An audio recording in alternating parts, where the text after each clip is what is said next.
Good morning students. तो आज हम शुरू कर रहे हैं अपना आगे फोर्थ का जो बी चैप्टर था। सर्किट्स हमने डिस्कस किए थे, बहुत इम्पॉर्टेंट हैं। आपने लिख के दिखाए हैं, लेकिन मुझे लग नहीं रहा उसमें से कि शायद कुछ बच्चों ने बिना याद किए देख के उसको लिखा है। तो ऐसा नहीं करो भाई, उसको लर्न करो। इम्पॉर्टेंट है वो क्वेश्चन और आएंगे ही आएंगे। तो चार हमने डिस्कस किए थे, एसी सर्किट कंटेनिंग रेजिस्टेंस, फिर कंटेनिंग इंडक्टर, कैपेसिटर और फिर तीनों जो इकट्ठे लगे हुए थे। तो आज का जो लेक्चर है इसमें ना टॉपिक्स कुछ अलग अलग हैं, छोटे छोटे टॉपिक्स हैं जिनको आपने अलग से तैयार करना है। उसके बाद फिर हम पावर वाले डेरिवेशंस करेंगे, ठीक है। तो यहाँ सबसे पहले हम करेंगे एनर्जी स्टोर्ड इन इंडक्टर। इम्पॉर्टेंट है, इससे पहले हमने फोर्थ यूनिट में पढ़ा था एनर्जी स्टोर्ड इन कैपेसिटर, ठीक है। इंडक्टर में आपने पढ़ा था कि when current through the inductor grows from zero to maximum it takes some time. Current बढ़ रहा है तो फील्ड बढ़ रही है तो फ्लक्स बढ़ रहा है, और जब फ्लक्स बढ़ता है तो an EMF is induce which opposes the growth of current. जो इसमें करंट बढ़ रहा है उसको अपोज करती है वो इंड्यूस्ड EMF। कितनी होती है वो इंड्यूस्ड EMF? LdI/dt। तो अगर हम चाहते हैं कि इसमें करंट इंक्रीज़ होता रहे तो बाहर से हमें वर्क डन करना पड़ता है, और वही जो वर्क डन होता है it gets stored in the form of magnetic energy. तो हमें बेसिकली वो वर्क डन निकालना है, ठीक है। तो ये इंड्यूस्ड EMF है आपकी LdI/dt, और small amount of work done, rate of doing work, इसको हम पावर कहते हैं। पावर होता है बेटे V गुना IB होता है, और रेट ऑफ डूइंग वर्क भी क्या होती है? पावर। तो जिस दर से हमें कार्य करना पड़ेगा इसमें करंट को, DI करंट को मेंटेन करने के लिए, तो वो आ जाएगा आपका E/I, है ना, VI या EI। E क्या है आपका? जो इंड्यूस्ड EMF है, मतलब इट इज़ LdI/dt × I। तो ये तो रेट ऑफ डूइंग वर्क था। वर्क कितना करना पड़ेगा? DW कितना करना पड़ेगा? LdI/dt × I, और ये dt ऊपर चला जाएगा, dt एंड dt कैंसिल। तो small amount of work doing LI × DI in increasing the current through a small value DI। और टोटल हमें कितना वर्क करना पड़ेगा to increase the current? Total work done will be LI/DI integration. L तो constant है, I को integrate करेंगे, I की पावर 1 है, तो जितनी भी पावर होती है उसमें 1 जमा करके 1 से डिवाइड, तो ये आ जाएगा ½ LI²। इतना वर्क करना पड़ रहा है आपको इस इंडक्टर के थ्रू I करंट को मेंटेन करने में, और यही वर्क डन जो होता है it gets stored in the form of magnetic energy, ½ LI²।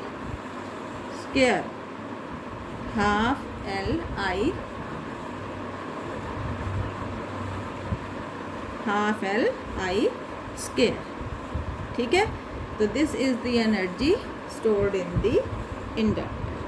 तो शुरू में तो हम इसमें लिख लेंगे यही कि जब current in inductor grows from zero to maximum it takes some time, during this time a back EMF is induced which opposes the growth of the current. So to maintain the growth of current, work has to be done which gets stored in the form of energy। और उसके बाद सिर्फ ये 4 लाइनों का derivation है। तो ये बहुत इम्पॉर्टेंट है। आपको याद है कि एनर्जी स्टोर्ड इन कैपेसिटर कितनी आई थी? ½ CV², और इसके 3 फार्मूले हमने डिस्कस किए थे, ½ CV²। अब आगे जो टॉपिक है वो है बेटे LC ऑसिलेशंस। थ्योरेटिकल टॉपिक है, थोड़ा सा ये आपको याद ही करना पड़ेगा। तो जितना मैं यहाँ आपको बोल रही हूँ आप सिर्फ उतना ही याद कर लेना। PDF में थोड़ा सा ज़्यादा लिखा हुआ है समझाने के लिए, तो उसको पूरे को लर्न करने की ज़रूरत नहीं है, जितना मैं यहाँ आपको बोलूँ समझाते हुए आप सिर्फ उतना कर लेना, ठीक है। शॉर्ट नोट ही आता है। तो consider an inductor L which is connected in parallel with a capacitor C, ये कैपेसिटर है, थ्रू आ की K2, और इस कैपेसिटर को हम चार्ज कर रहे हैं with the help of a cell. और यहाँ पर एक और की लगा दो। की का पर्पस होता है सर्किट में करंट को ऑन और ऑफ करना, ठीक है। ये L है और ये C है। ऐसा सर्किट जो होता है it is use to produce the oscillations, electrical oscillations को प्रोड्यूस करने में इस्तेमाल होता है। अब इसकी वर्किंग सुनो, ठीक है, क्या होती है।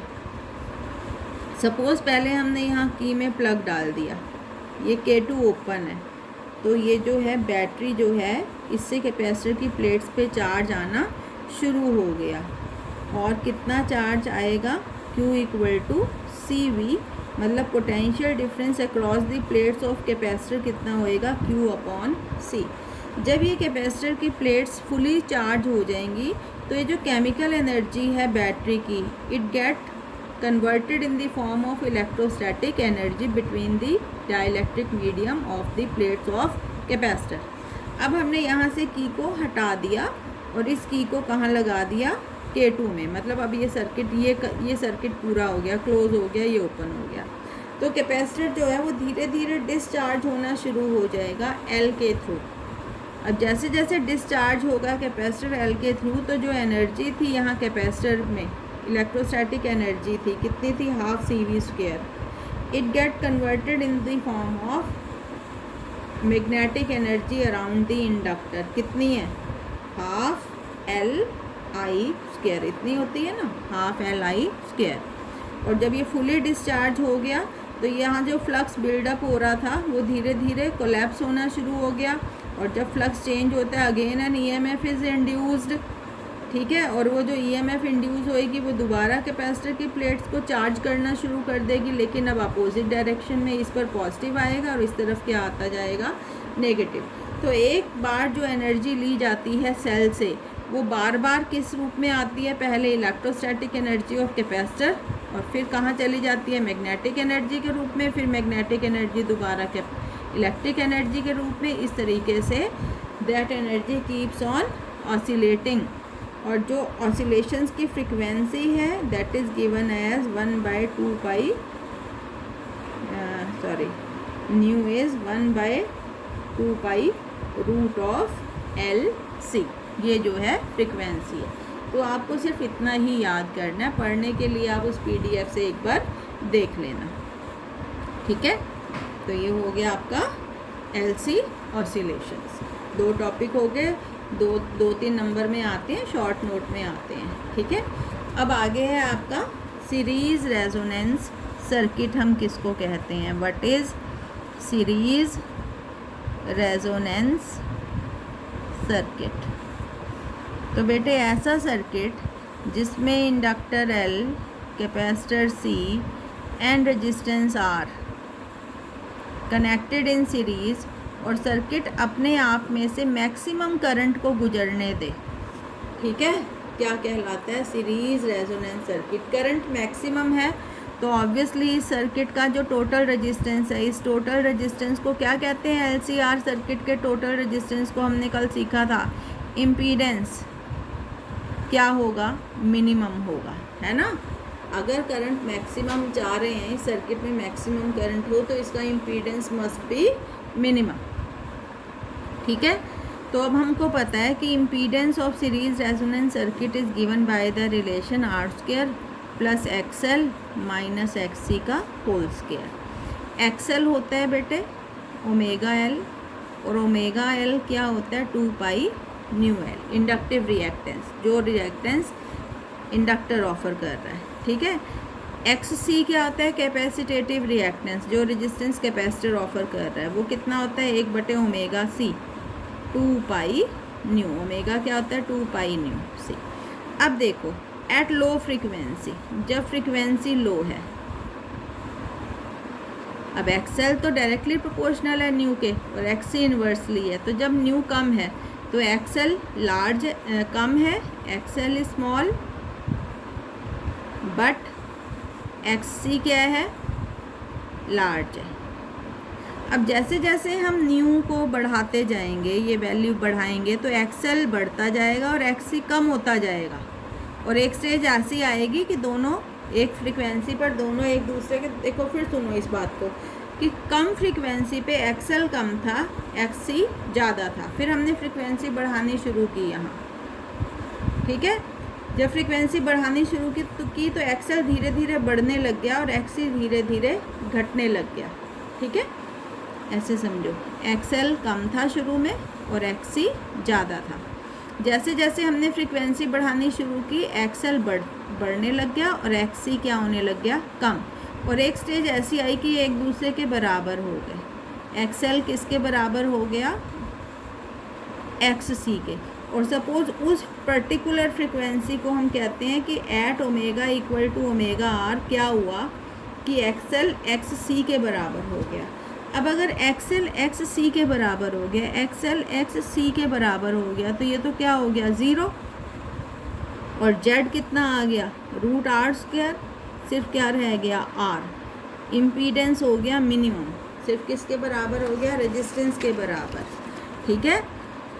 इस फ्रीक्वेंसी को हम कहते हैं रेजोनेंट फ्रीक्वेंसी। कितनी होती है उसके लिए हम यही रिलेशन से डिराइव कर लेंगे कि omega equal to omega r पर XL become equal to XC, XL become equal to XC. XL कितना है बेटे, 1, एक्सएल है आपका omega r l, omega r ही रखना पड़ेगा ना फ्रीक्वेंसी की जगह, और एक्ससी है आपका omega R C.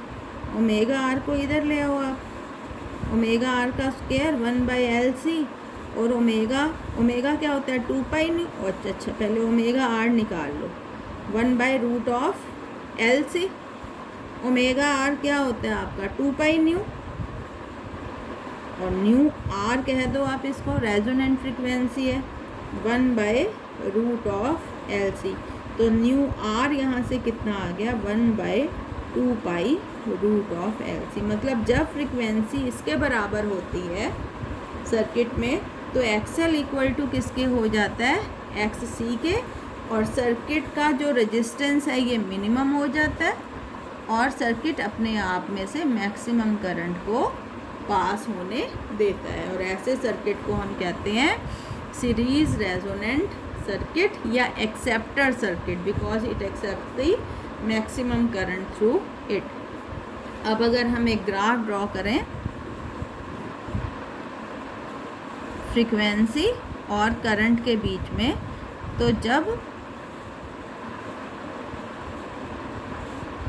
New equal to nu R आई इस पर, तो करंट इज़ मैक्सिमम, और अगर न्यू आर न्यू से कम है तो भी करंट मिनिमम है, और न्यू आर से ज़्यादा है तो भी करंट मिनिमम है। तो this is the series resonant circuit, ठीक है। तो एक टॉपिक ये था, और एक लास्ट टॉपिक है अब इसमें Q factor of series resonant circuit. Q factor और क्वालिटी फैक्टर भी इसको हम कहते हैं, क्वालिटी फैक्टर। अगर कोई परिभाषा पूछे तो it defines the sharpness of tuning at resonance. It defines the sharpness of tuning at resonance. resonance कब है, जब न्यू इक्वल टू किसके आ गया है, न्यू आर के, ठीक है। अब देखो, और मैथमेटिकली क्यू फैक्टर होता है वोल्टेज जो डेवलप होती है अक्रॉस एल के या सी के to the voltage across R, जिसको हम इम्प्रेस्ड वोल्टेज कहते हैं, इसके बराबर होता है मैथमेटिकली। तो देखो पहले हम Q है वोल्टेज अक्रॉस एल से लेके कर रहे हैं। V equal to I R होता है। अब वोल्टेज अक्रॉस एल हो जाएगा I इंटू एक्स एल, है ना। V equal to I R होता है। R की जगह अगर हमने इंडक्टर लिया हुआ है तो हमें वो लेना पड़ेगा जो रेजिस्टेंस इंडक्टर ऑफर करता है, जिसको हम एक्सएल कहते हैं। और ये वोल्टेज अक्रॉस R कितना होगा, आई आर। आई से आई कैंसिल। अब है ये एट रेजोनेंस है। एक्सएल वैसे तो ओमेगा एल होता है, लेकिन क्योंकि एट रेजोनेंस है तो इसको हम ओमेगा आर एल लिखेंगे। और ओमेगा आर बेटे क्या होता है, पीछे निकाला 1/√LC, L/R। अगर मैं L को रूट के अंदर ले लूँ, 1/8 तो मैंने बाहर ले लिया। L को, इस L को अगर मैं रूट के अंदर ले लूँ तो L स्क्वायर लिखा जाएगा। नीचे है LC, एक L से एक L कट गया, 1/R L/C, ठीक है। और अगर मैं इसको इस परिभाषा C वाली परिभाषा से करना चाहूँ भी, वोल्टेज डेवलप्ड अक्रॉस C बटे वोल्टेज अक्रॉस R, तो फिर देखें क्या आएगा।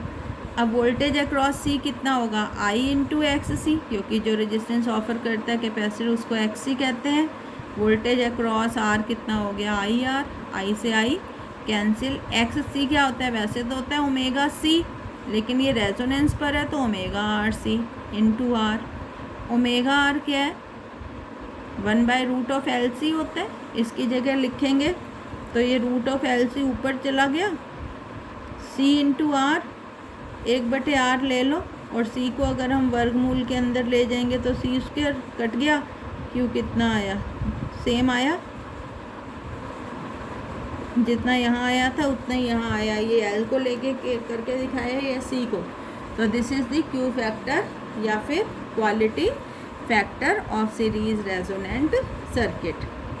अच्छा बताओ यूनिट क्या होगी Q की, क्वालिटी फैक्टर की? कोई यूनिट नहीं होगी, वोल्टेज अपॉन वोल्टेज है ये।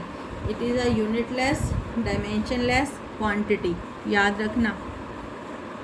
मोस्टली जो सर्किट्स में Q की वैल्यू रहती है वो 10 से 100 के बीच में रहती है, लेकिन वो सर्किट्स जो बहुत हाई फ्रीक्वेंसी को डील करते हैं उनके लिए Q फैक्टर की वैल्यू 200 तक हो सकती है, ठीक है बेटे।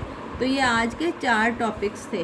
कौन कौन से थे? पहला था एनर्जी स्टोर्ड इन इंडक्टर, दूसरा था LC ऑसिलेशंस, तीसरा था आपका सीरीज रेजोनेंस सर्किट, और चौथा था आपका Q फैक्टर। तो ये अलग से थे, इनको आपने ऐसे याद करना है, 2-3 नंबर में आ जाते हैं ये। कल जो हम करेंगे पावर करेंगे, पावर एसोसिएटेड विद रेजिस्टेंस, फिर एसोसिएटेड विद इंडक्टर, फिर एसोसिएटेड विद कैपेसिटर, ठीक है। और फिर फाइनली हम करेंगे power associated with LCR circuit, जिसमें तीनों इकट्ठे लगे हैं। तो जैसे पहले किए थे जब हमने फेज रिलेशनशिप निकाला था, उसी टाइप के ये डेरिवेशंस बनेंगे, ठीक है। तो बेटे ये लेसन जो है ये आगे 2 लेक्चर्स में अब इसको हम ख़त्म करेंगे। और आप जो है इसको साथ साथ कर लो, बड़ा स्कोरिंग लेसन है। वैसे तो हमने टेस्ट लिए हैं, तो इस 4th B को आप तैयार करते रहो। ख़त्म होते ही इसका फिर एक टेस्ट रखेंगे। Okay, thank you.